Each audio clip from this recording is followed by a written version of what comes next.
Hello. Hello, everyone. Good morning, good afternoon, good evening. How you doing? It's nice to be here again.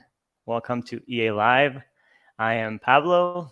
As every week, not last week, it was New Year's. So happy New Year's, everyone. Happy 2023.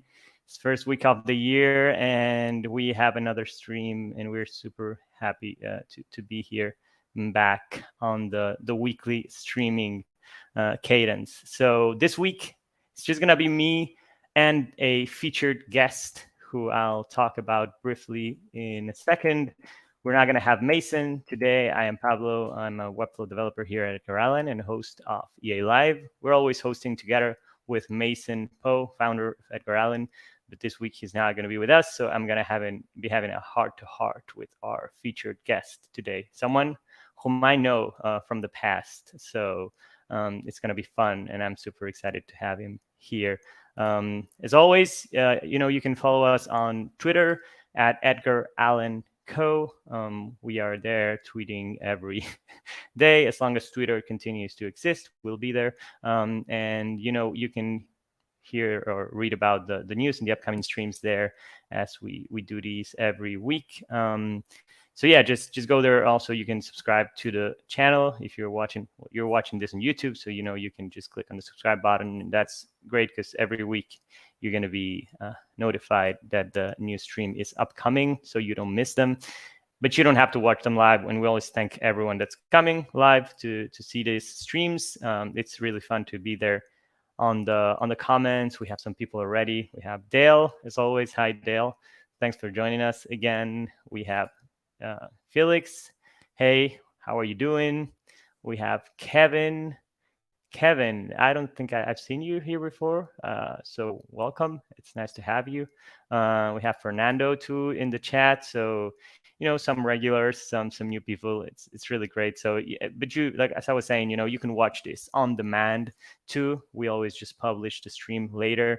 We add chapters so that you can just skip to the good parts and skip my chat at the beginning if you don't like that, or you can watch it however you prefer.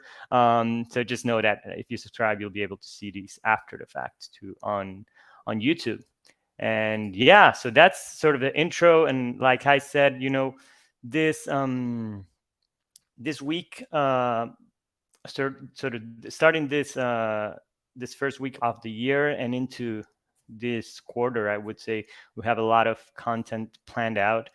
We really do, honestly, and we're trying to make different themes as to what we speak about, talking about the open agency model, sharing things about how we do things, how we do work at EA. How do we do forecasting on projected sales? How do we forecasting on invoicing? How do we do our PM at Edgar Allan? So that's one of the themes, just overall being an open agency model. We're going to talk with community folks like this week.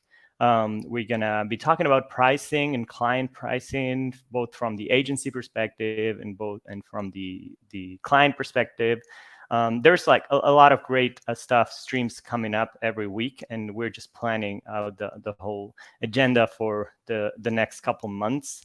So just be aware of that. And without further ado, I will introduce our guest today and our topic. We're going to be talking about building a Webflow e-commerce website with featured guest Josh Jacobs, which I'll bring in right now into the chat. I see him moving in the backstage. Hey, Josh, welcome. Hey, Pablo, how are you? Doing great. Welcome, Josh, Webflow expert, senior product designer at Mural. It's really nice to have you here. And I'd love to start by saying we're going to be talking about e-commerce, and I think it's a great topic. And this got sparked by a tweet that you shared some maybe right by the end of the year. Last week, I launched a website, including a shop built exclusively with Webflow e-commerce. Here's the top 6 things I wish I knew when I got started. That's a very clickbaity tweet, but it's good. Oh, yes. I tried to bait those clicks. It got a lot of attention. There's like 13,000 interactions there. Nice. That's a new feature that was added to Twitter, so we can know how many people saw your tweets. But yeah, I saw this tweet and I was like, I know Josh. Let's talk about Webflow e-commerce, because honestly, I don't see this topic covered enough, I would say. Maybe because people still think that it's not good enough as a feature, or it's got limitations. So I'm interested in discussing that with you, and how you kind of went through this project, working exclusively with Webflow e-commerce, and what were the good things and the bad things about it. But before that, Josh, who are you? Yeah. Well, thank you for that thorough and lengthy introduction. I appreciate it, Pablo. As you mentioned earlier, my name is Josh Jacobs. I am a senior product designer currently working at Mural. Hi, everyone, my friends in the chat. Currently working at Mural on their product, on the growth team. But previously, Pablo and I worked together on the web team, working on the marketing website, mural.co.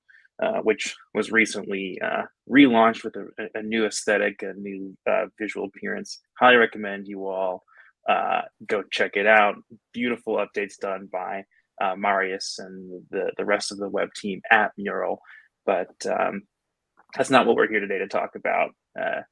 We a little will. bit about me, though. That is one of the upcoming. Oh, No. We won't. But that is one of the upcoming streams. Just to let you all know, we're talking with Marius Yurts. He's a Webflow expert also, and part of the Mural web team, and he's going to be talking about how to do an entire website redesign based on an entire rebrand and product redesign, and how to do that within Webflow with a fairly small team, right? It was not a lot of people, and they turned it around in a great in a short amount of time. So I'm just super interested to discuss that, because like Josh said, I was part of the team before coming to EA, so I know the ins and outs of this project and this website. I wasn't part of the flipping it to the new brand, so I am kind of curious as kind of an inside person to know how that process was. So we'll discuss that with Marius definitely in the coming weeks. Nice. Yeah, that's good. I'll have to tune into that one. It definitely was a roller coaster of a project, as you know. It's wild the amount of planning that goes into updating any website, much less one with 80 something static pages and 20, 30 collections. And the way that they were able to do it seamlessly, just flip the switch and have it be live. This interaction got a lot of love on Twitter. Chef's kiss, right? I mean, that's Mural. Yeah. It's beautiful. Beautiful. But it's not the topic for today. So let's continue on, and we'll talk about this some other day. Just a small tease over there. So yeah, you were saying you're working there at Mural. Product designer at Mural, previously at a hotel company called IHG, where I was working on their UX studio. And that's actually where I got my start with Webflow. At IHG, we used Webflow for creating style guides and prototyping. There wasn't a great tool at the time for creating very high fidelity prototypes. And my manager at the time said, well, why don't you try to just build them with code in Webflow? And that was in 2016. And I was hooked ever since. It's not a use case that you hear a lot about, but once I was able to see what you could do, I could literally hand prototypes off to developers that were, written in code in a language I understand at the highest level of fidelity. I could customize interactions. That's sort of how I got my start. And so I've been working in Webflow in the capacity as a professional, right, at companies like Mural, but I'm also a part-time freelancer, and I do a lot of work in my free time doing things for clients who find me organically through the Webflow Experts program, through my website, or through the Webflow Showcase. And we can talk about that also at some point, right? I'm interested in how you do all of this, because I know you have a couple of animals and you're a new dad, It's and true. you have a full-time job, and you do all the things. So maybe a talk on productivity we need from you, man, because you do so many things. It's incredible. And this is Thank you. Josh's website here, joshwork.com. Yeah, good stuff here. Very animated. Yeah, I think when Pablo and I first met, we met in the Code Crumbs Slack channel. I don't know if you guys are familiar with Code Crumbs. Pablo had posted about a job position at Mural, and I remember vaguely sharing my portfolio with you at the time. And I don't know if it was you or someone else on the team who had looked at it and was like, "You get a little motion sick Yeah. with And all the and you margin." added that you added the little stop button here uh Yes. to pause, sorry, the animation, which is a nice Yeah, move. that was a late addition. I don't get motion sick looking at things like that, but try and be inclusive. Try and optimize for all users and give them a little bit more control. So Absolutely, man. Absolutely. Yeah, that's the intro, right? That's who you are. that's who I am. I don't. Is there anything else you'd like to know about me, Pablo? No, I think I know enough. I know enough. Cool. But if anyone remember to just if anyone's in the chat and wants to ask any questions for Josh, I'm gonna drop you questions. Cool. Chat Sounds if good. you have any for Josh. I'm writing as I'm doing this. Sorry, it's a lot of work. Oh, I added a question mark at the end of that. That was weird. Anyways, it's if you have any questions for Josh, remember to just ask in the chat, and we'll get to them as we go. So yeah, you've been working in Webflow for a while now, 6 years at least, right? If the math is right, six, Yep. 7 years. So Six quite a years. bit. And you have worked with many clients, and one approached you with a new challenge, which was doing something with Webflow commerce, e-commerce. Can we just say commerce? The E for me is just so weird. It's like everything is internet, right? It's It's funny like, you bring that up because when I was composing that tweet about e-commerce, Google's like spell check really wanted me to either add a dash or yeah. capitalize the C. There's just too many. It's like Hanukkah. How do you spell it? Nobody knows. No one really. Yeah, the Google Docs when I was writing the notes for this episode was like e-commerce is not a word, and I'm like, I swear it's a word, and I had to open like the Webflow page where they talk about e-commerce to hear how they write it, and they just write it all lowercase e-commerce. So I just went Yep. ahead with that. So you were approached by this client, and they, kind of pitched you, or you pitched them, or however it worked Yeah. for an e-commerce Um, website. I'll chime in about how this came about. So, a client reached out to me on my website. I got a contact form submission from a group of Google employees who had formed a collective focused on, um, a hardware company that they have goals of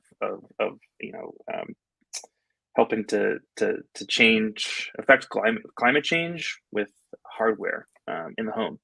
And so they were very buttoned up with their when what they reached out to me with. They had a whole Google document full of requirements about accessibility and brand fidelity. It's a luxury brand, or at least they intend to be luxury when they produce hardware in the coming years. Up there with the likes of Tesla or Nest. That's sort of luxurious hardware, and so they wanted a bespoke website built in Webflow. And one of the things that was mentioned in the initial brief was a shop, right? A storefront of some kind. No specific tool set that was a requirement, but the idea being that they could sell swag to help get some groundswell for their brand, right? So, um, seeing that the first thing that came to mind for me was Webflow e-commerce, right? Um, Also, maybe subconsciously or maybe not so subconsciously, I had hoped to do this project for them in Webflow e-commerce because I didn't have any experience with it, and I think that that may be one of the barriers for entry for Webflow e-commerce is that not a lot of people have built shops in Webflow Mm. e-commerce. Plenty of people interact with the CMS all the time. Plenty of people interact with interactions and all the other features of Webflow, but that was sort of a gray area for me. It's the button I never click, and so I think deep down I was sort of hoping that they would say, "Okay, let's do this in Webflow," for the sake that I could get paid to go into Webflow e-commerce and sort of mess around. So um, it took a little bit of it didn't take that much convincing, honestly. I suggested that we leverage Webflow as the e-commerce solution for the shop, um, and it worked. They said, yeah, let's do it. So we did a phase one where we did some design Can development I of the site.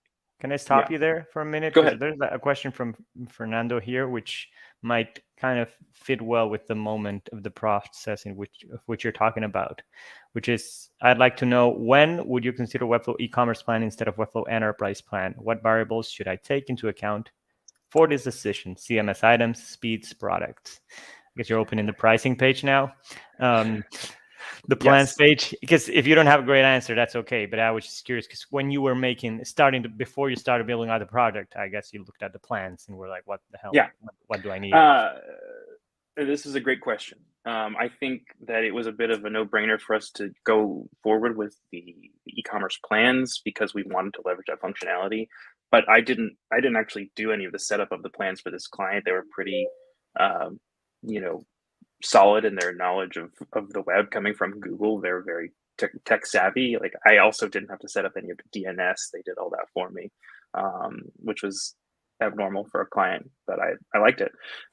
So as far as selecting a plan, we didn't really have much of a discourse there, but we knew that we were going to leverage e-commerce. And so I think we just have the standard e-commerce plan because there were not going to be a ton of different items. Um, and that's the entry level plan for e-commerce. So I'm not sure how helpful that is for you, Fernando, but um, that's how this particular instance transpired. Great. Great. Thanks for that. I hope that was useful. But yeah, it's always tricky with Webflow plans. I haven't done a lot of client like freelance work, so I haven't had to think about that a lot. So I'm not the person to ask. But whenever we have this community for EA Live, but also we have the Spanish community, Webflow Cafe, and a lot of people jump on that Discord and ask for the plans. And every question, I just review the page again, and I'm like, I don't know, guys. Just you're gonna try to figure it out because it's really tough. It really depends on each situation, the plans and the different like workspaces. But I think they're getting better as they go, honestly. Yeah, I mean, e-commerce has its own dedicated tab. I mean, you've got your default plans and e-commerce plans, Yeah, and so that sort of goes back to that gray area thing that I was talking about. It's something I've never clicked on because I've never needed to, yeah, and so that was a consistently challenging aspect of the project, which is that it's a lot of fumbling around in the dark yeah. and also trying to guide my client to do the best thing for their business. Awesome. Awesome. So you select the plan, you're there, you're ready to go, and you said you started kind of working on the design and iterating on that. Was there maybe I'd like to ask on the sort of design portion of this project, because you built many websites for clients, but never an e-commerce site. What were the considerations from a design or UX point of view? I mean, because essentially, you're not. You could say that you're building a product, right? A website is a product too, but it's different in ways in which. And I know you at Mural have a lot of contact with the monetization team and how that sort of payment flow works for apps. So like, there's stuff to consider. Is that everything just sort of baked in from the Webflow e-commerce as to like these are the steps and there's not many like big UX considerations, or did you have Yeah. to So put I your wouldn't like say that there product were. designer hat on? I always have my product designer hat on and my UX designer hat on at all times, in all things. But to go back to your question, a lot of those things in Webflow are pretty cut and dry. They give you pre-laid out pages for checkout, for PayPal checkout, for order confirmation, and these pages are pretty much like cookie cutter ready to go if you wanted to just launch them. And that's both a good thing and a not so good thing, which we could talk about in a little bit. Mm. You, depending on which page you're on, the elements menu on the left, and I can go ahead and Yeah. share a little bit about what that looks like. The elements panel on the left will have new sections dedicated to e-commerce, right? So for example, if you're looking at the checkout page, you get this new checkout page section where you can drag and drop checkout page elements, things like discounts or order summary, order items. And so that's one of the things that I did not necessarily know about coming into building a new e-commerce layout. But essentially, taking it back to your question about design and designing the experience, there were certainly things that we did do in planning to quote unquote design the checkout experience.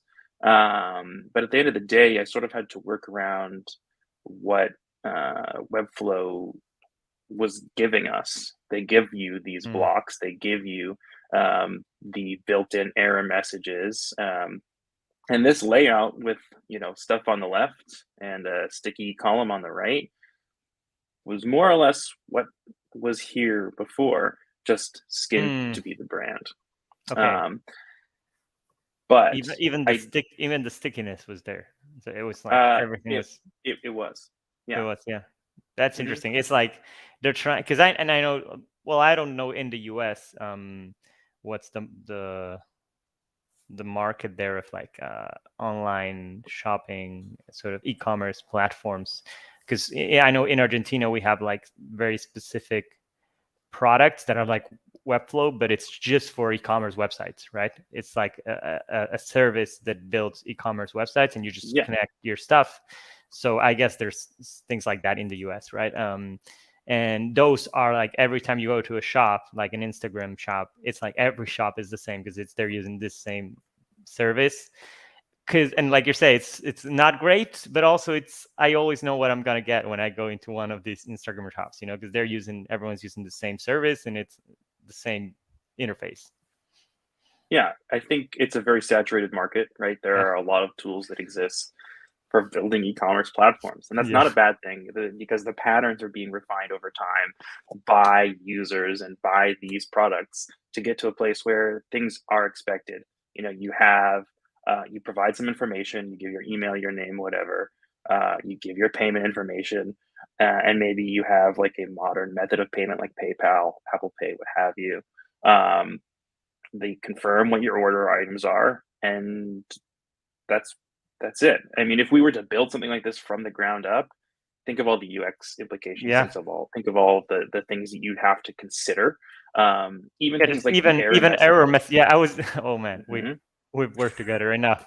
Uh, yes, Yeah, even I was just thinking about that. It's like I wouldn't know what are the errors of an e-commerce website. I would have to read about it and try to learn, but now they already know. So it's like you can probably customize. I can see that the little pencil, you can customize the yep. the voice of your brand, but that's really all you get, right? Yeah, and I think that it sort of takes me back to this idea of like selecting Webflow e-commerce for your platform of choice for a shop, right?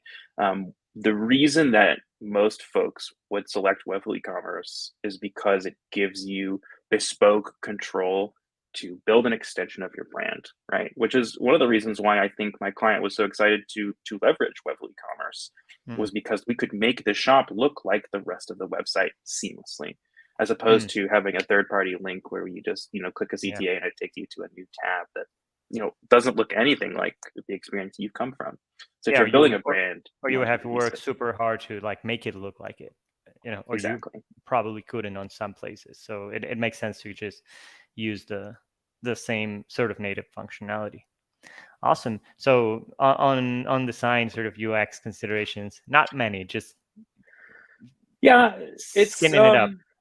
it's so I think that there's a very deep well of things that you could do, right? Yeah. I opted not to rearrange this format so much because I didn't feel a strong need to. However, there were a number of things that I did do to this page to improve the user experience. For example, this PayPal button by default is at the top above the customer information flow, Mm. right? And so I felt that was a little bit out of place. Um, because it's a payment method. There's also not a lot of information about like what clicking this button does. And I believe it actually does just take care of a lot of these things like shipping address and customer information. So that felt out of context for me where it was. So I moved it on the page a little bit. Additionally, we have a discount code applied to the shop for testing purposes, but also the client may want to at some point provide discount codes for for friends and family or for sales, what have you. And so the discount code module actually doesn't exist on the page, and it doesn't Mm. become automatically added to the page when you create the discount code. And so I had to think through where I Mm. wanted to put that discount, right? It's essentially a text field and a button, but there are things that are associated to it as well. I believe there are some error messages, uh, maybe not. But do I put that with the payment information? Do I put that with Mm. the order summary? At the end of the day, I opted to put it here with the order items so that I could see maybe how the discount might apply Yeah. to the items in my cart. But just another consideration. Yeah. And And then so the go way ahead. you're speaking about it, I feel like could you open the navigator, or is that a secret? Yeah, Is that like, because you know how so you can move stuff around. You know how on a slider component, it's like you can't put this here, you can put this there. Does it feel like just HTML where you can drop stuff, or you is can there like, absolutely move stuff around. yeah.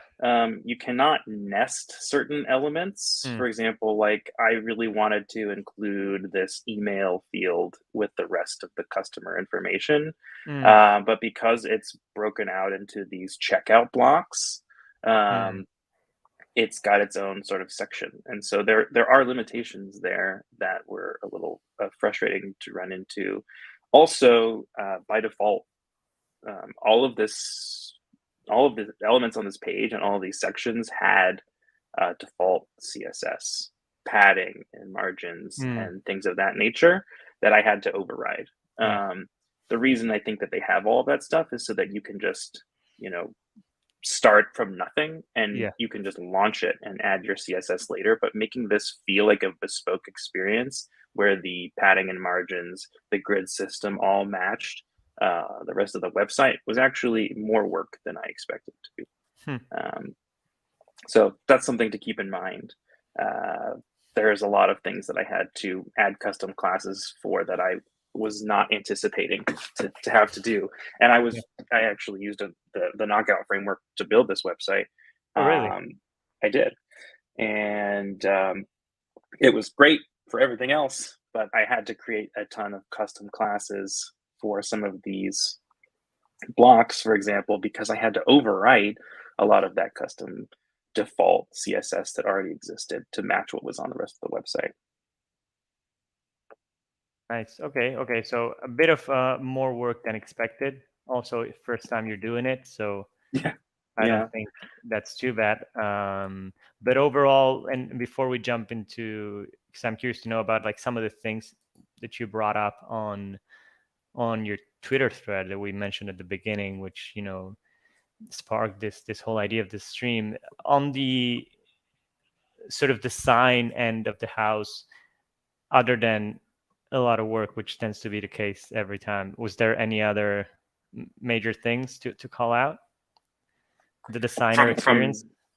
the designer experience, Yeah. I think, the big theme for me coming out of building this was that it's very like it's very dense. The things that you see from just looking at the designer are just the tip of the iceberg. And I'm not sure if it's because maybe my client had set up the e-commerce plan, and so maybe they saw some of those onboarding experiences that I didn't get. But there were a lot of things that I did have to look for. Things like error messages, things like emails, uh, custom buttons for PayPal. Those were already built in, but I uh, I had to sort of look for them, and that was Yeah. that was a challenge, right? So if you are thinking of building a Webflow e-commerce experience, I invite you to clear some of that nebulous smoke out of the way and just poke around, because I wish that I had done some of that sooner so I could understand the work that was going to be put in front of me from a design perspective, but also from a user experience customization lens. Yeah. Does that make sense? Yeah. And would you say you uh, so you planned for less time than it actually took, or at the end of the day, it balanced out? I knew this was going to take me some time because it's new. It's something I'd never done before, Yeah. and I knew that there were things like emails, and I had to find out. I had to find where those emails lived and what customizing them looked like. Mm. And then also like what things did we need to customize. Thankfully, my client was very flexible, and my relationship was with them was that I had a hand in being their creative partner, and so I was Mm. able to help them make these decisions, but also make some of them myself. Um, but I do think in retrospect I should have booked more time, if anything, at the beginning of the project to Mm. explore Webflow e-commerce, to explore the Webflow University, to understand Yeah. how things work. Okay. But it turned out well, right? Yeah, it turned out. Nice. We haven't officially launched the website yet. The URL does exist. I can't share it yet. But we do plan to launch, hopefully with e-commerce. We're running into a couple issues that have nothing to do with Webflow, but more to do with the third-party producer of the merchandise, Mm. that may cause some delays in our launch of the e-commerce experience. Okay. That that's a tricky thing I hear. Making physical things. Um, I've heard it going around, and after the pandemic, it's even worse. So It it's is tough. tricky. It is tricky, and it's been challenging throughout this process to I had to sell the client on Webflow e-commerce as the storefront experience for them, and you know I'll be honest, they've gone out and looked around to see what else is out there, Yeah. and there are certainly, as I said earlier, the market's very saturated. There are a lot of solutions for e-commerce platforms, and the truth is that Webflow provides the storefront, but all of the manufacturing and the things of that nature that have to happen in the back end can be very manual. And so I think the client was hoping to reduce some of that work. Mm. And there's only so much you can do in Webflow with automation tools like Zapier Yeah. to to to make that easier for them. Sort of like probably you're talking about like inventory tracking and that sort of thing, Yeah, or if I don't want to open one of these orders because I don't know I what sort of information is in here, but you're hidden now. Your screen is not visible, so don't worry about got it. Good. For example, one of the complaints that the client had was that they have to manually fulfill orders, instead of having them fulfilled automatically. So we're using an integration. Just I don't need to get too into the weeds of this, but Yeah, yeah. we're integrating with Printful, which is one of Webflow's dedicated e-commerce integrations to manage Webflow, the inventory, and do the production of merchandise. And so the process is an order comes in through Webflow, it sends that order to Printful.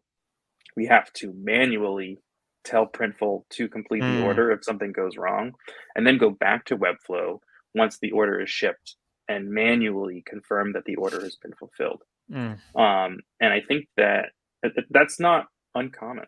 yeah, That's, if you're running a store, you're going to run into that kind of issues. But there are platforms that exist that are a one-stop shop where they not only handle the production and the production of assets and the inventory management, but they also handle all of that order fulfillment stuff. yeah. And it's very easy to say, like, okay, well, let's just go with one of Yeah, those. let's just go with that one. Like, I don't really need that much customization, you know. So let's just go with the cut and dry version of this if it makes me work less. So I get it, and it's tricky. It is. Yeah, I sometimes struggle, you know, being a designer with how much customization that some things really need, right? When working on projects and stuff, it's like it takes a lot of work, and sometimes it's a lot of manual work, design, and then the more you customize stuff, the less scalable it is, you know, Yeah. because then someone comes in and they have to know what you did, learn how you did it, and change the thing, you know, and it becomes to like, do you want to do this beautiful thing, or do you want to do something that it's like has great ROI? I know it's not that simple, but sometimes I ask myself that question, you know. Well, Eh, specifically to Webflow e-commerce, yeah, I think that, the challenge comes to like the team and the use case, right? yeah, If you're going to have a larger team of people, maybe with dedicated team members who are working on your shop, like yeah, you have a shop manager or someone whose job it is to track your inventory, to make sure orders are getting completed and yeah, do quality control, all of that stuff, then Webflow e-commerce is a great solution because you mm, get a bespoke storefront that is completely customizable and could grow with your brand as you yeah, need. But if you're like my client, it's a smaller startup company where they maybe don't have as many resources yeah, or personnel to handle that additional task. And it's not a lot of work. It's not. yeah, I mean, clicking a couple buttons here and there, just making sure things are going through the system. But those sort of things do add up. If you get 100 yeah, orders a day, and you're also trying to grow your small business, yeah. um, Yeah, it becomes a full-time job at it that moment. does. Yeah. Yeah. Okay, but I do want to shift gears Yes. um, to some of the things because we are getting deep into like the sort of Philosophy. the philosophy Yeah. as we do, Josh, and that's an issue of us knowing each other for a while That's now. all right. But I want to entertain the people that are Yeah. watching this now or will watch this later. Um, want to kind of shift gears to your tweets again, which is where we started, to kind of do a rapid, you know, round robin, whatever you want to call it, of like what are some of the little things here and there, talking about specifically, you know, the experience of doing this in Webflow. Because at the end of the day, we're talking about like Webflow and how does building a store in Webflow work for someone that wants to do it, and someone, you know, the name of this stream, again, clickbaity as it is, you know, the do's and don'ts of Webflow e-commerce. It's like, what are some things you can share having done it already, sort of like the do-overs, the things that you would do over if you could start again, you would do differently. I know you have some things here, some considerations that you did after you finish this project, but if other comes to mind, I'm happy to hear those too. Yeah. Things that I did well, and things that I did would potentially do differently. So let's start with the things that I think we did really well. I think you know if we were trying to get this out the door, sticking with the default layouts for things like checkout, and other pages like that make a lot of sense. It's one of the strengths of using Webflow e-commerce is that it is more or less ready to go out of the box once you add all of your settings and all of that. So not futzing with the layout too much, not changing too much of the user experience, just doing enough to make it feel like the brand. Definitely is a do. Some of the things that maybe are a don't. We mentioned the Printful integration, and I won't go too far into that, but um, I would probably have done a bit more of a manual approach to inventory management, right? So the Printful integration automatically adds products to your products tab in the e-commerce menu when you add them to your Printful shop. With that comes your product's description, your product's variants, and your product variant images. And the reason I probably would have done this manually is because the description needed a lot of work, and all the variants. I could talk about variants for a long time, but the variants, require all their own pieces of information, things like price, um, things like imagery, right? Every variant gets its own set of images, and this is not just for color, but for size as well. So you can provide different images for a gray shirt in small or a gray shirt in 5XL if you wanted to. And that's another, Webflow customization thing, which is both excellent and challenging. I think I would probably have done this a little bit more manually, so that I could easily manipulate my variants and set the price, as opposed to having it all be imported from Printful. And I did have to go in and redo a lot of the stuff. So that would be a don't, right? Let's see, what else? A do. Let's see. So testing, right? Testing in Webflow e-commerce is not built in. There's not a great way to easily, at least not, transparently, easily test out your Webflow shop. However, if you go, just need to buy a lot of stuff. exactly, spend all of your own money, and also just get a bunch of merch that you don't need. So one of the great things that you can do in Webflow e-commerce is set up discount codes. And so a thing that I did do and will recommend to anyone trying to do Webflow e-commerce is to set up a discount code for your shop that will allow you to check out without having to pay for anything. I think I still had to cover the cost of shipping because Webflow doesn't give you, the option to do free shipping for some of the items that we had. But you can very easily refund that small amount to your bank once you're done testing. So do use discount codes to test your experience. And we found a lot of bugs and things that we needed to check for, like in the cart experience or just looking through checkout, just by being able to QA. So that's a do. Yeah, and you mentioned that, which is sort of more like a bug than anything, that the discount sort of component doesn't get added when you create discounts to the checkout, which would be great to have it added by default and be able to hide and show. I haven't used the experience, but something like when you do the pagination and it says like hide arrows at each end, the slider hide arrows at each end, something like on the pane on the right, say like add discount component or however it's called, so that's I more think straightforward. that's a symptom of e-commerce being a relatively new Webflow function, right? I think that there are a lot of optimizations that could be made for things like automatically adding a discount code to your checkout page if discount codes exist. At the same time, if you're using the discount code only for testing, there may not be a need for the discount code for your standard user. But just one of those things that it would be nice to have in a future implementation of Webflow e-commerce.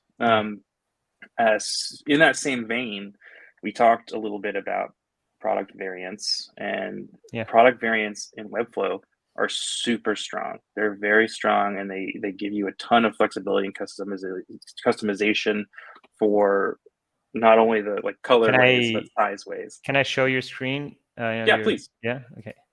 Yeah.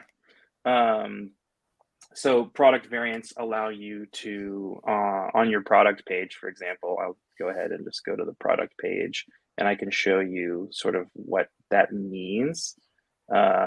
So for example, this is a product page and I have the abilities to select variants. I could change the color of the shirt. or I could change the size. And in the live experience, this will change your images to reflect whatever images are tied to your variants. Mm. One of the things that I learned the hard way, though, is that because Webflow uses the multi-image field for these variants, you have to set the alt text at the image level in every variant. So, for example, say I have this dark chocolate size medium t-shirt. If I wanted to set alt text for this image, I have to go into that individual image, click the alt text. This is not good alt text, by the way. So, cut me a break. But I have to go into every image, click in the ellipsis, click add alt text, and add alt text there. I in hindsight, I don't know if there is a don't here. Yeah. It's more of just like a thing to be aware of is if you have a ton of images for every variant, you'll need to add alt text to all of them individually. And that was a lot of work. So Just that's a big one.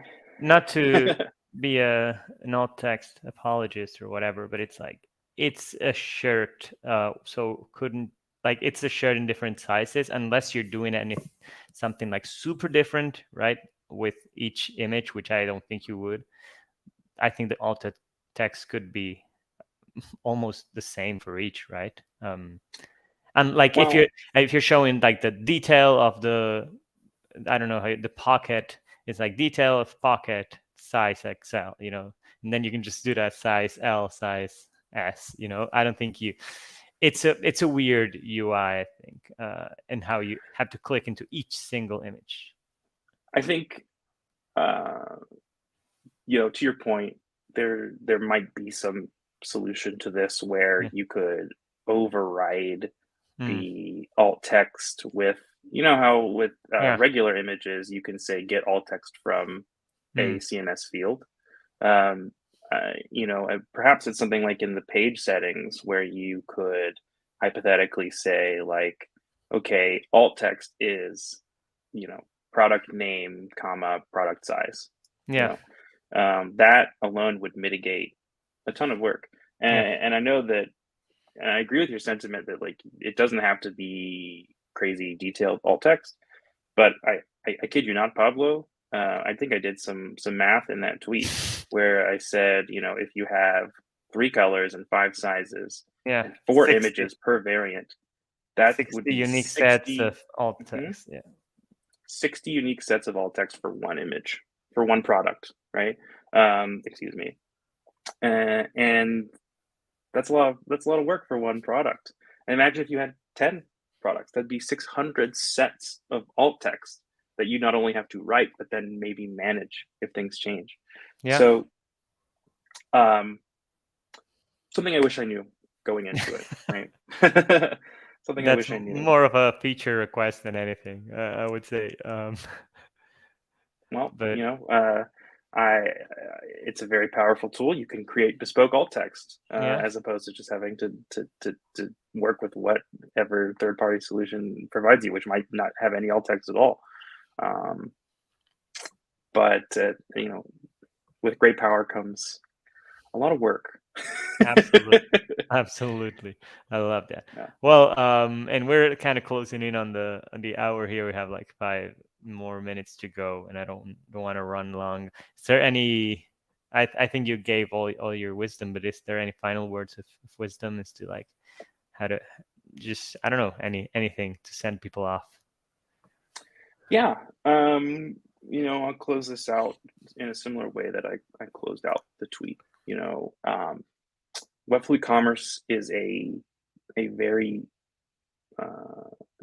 strong, powerful tool created for a very specific purpose. It's created to allow users to create a 100% bespoke storefront experience that feels like your brand. It's completely within Webflow. You don't even have to leave the product. And so for some use cases, it works really well.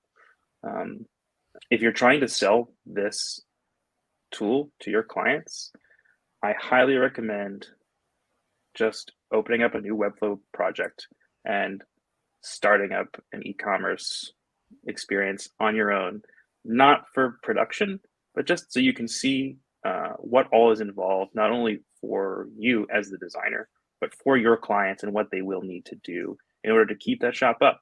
Because it's not a cut and dry, the client orders something and it arrives at their door. There are steps in between. And that's something that you'll need to consider when you're trying to sell this to your clients. And don't be like me, where you may have to backtrack some of the things, or you may have said things may have come out of the box pretty easily. It's a very powerful tool. There's a lot of work that goes into not only setting up a shop, but maintaining the shop. And if you have questions about Webflow e-commerce, setting things up, getting started, please don't hesitate to reach out to myself on Twitter at Josh. What is my Twitter handle? It's Josh L. Jacobs. So that's all I got to say about that. Josh on Twitter at Josh L. Jacobs. There we go. What's the L? Louis, is it? It is. It is. It is. It's Louis. Joshua Louis Jacobs. Where else can people find you, Josh? You can find me at my website, joshwork.com. You can find me on the Webflow Showcase, which I believe is Josh Work, webflow.com/joshwork. And I'm not really on much other social media, but I look forward to fielding any questions on Twitter specifically. If you have any other thoughts about the broadcast or my work in general, feel free to reach out. Yeah, and Josh is actually fairly popular. I don't know if you know him, but he's sort of a celebrity in Webflow. There, I'm opening him up here. Clone Comp 2020 champ, flexing over there. He's got a lot of clonables, which are great. I was actually looking at your marquee only, my CSS only marquee the other day for a project, Josh. So thanks for that. So yeah, there's a lot of great clonables on Josh's page, and yeah, I don't follow you with the Edgar Allan account. There we go. And he's pretty. Where are you? Top 5, top 10 on follows? So the way that the follows work, and the page doesn't technically, it's not listed anymore, but if you go to webflow.com/designers, I am on the second page of Webflow Designers with 1,600 followers. Not that I keep track, but I'm getting up there, Yeah. 1601 now. Yeah. Thanks to you, Complo. So please give me a follow. I haven't posted a ton of updates on the showcase recently. It's been a busy bee. Yeah, of course. Of course. So go give Josh a follow. Let's get him to the first page there. And I think that's a wrap, man. Let me check my notes if I'm missing anything, but I think we've done good. So yeah, that's about it. Just want to remind everyone again one last time. We do a lot of streams every week. So next one is happening on January 12th. So that's next Thursday. The topic is TBD. We have some idea. It's going to be an open agency. We're going to talk about an interesting topic and how we do forecasting probably here, but still defining that with Mason. So yeah, we have that next stream coming up next week. And as I will say, you can follow Edgar Allan on Twitter to kind of be aware of everything that is coming up. And yeah, thanks for joining, everyone. And Josh, thank you for joining us this week. It's been really nice catching up. I know we have an offline catch up next week also. So yes, looking forward to seeing how life's treating you. But it's good to see you. That's it, Josh. Thanks, Pablo. Thanks everyone for coming. Thanks for hanging out. Have a great day. See you all around. Bye-bye. Take care.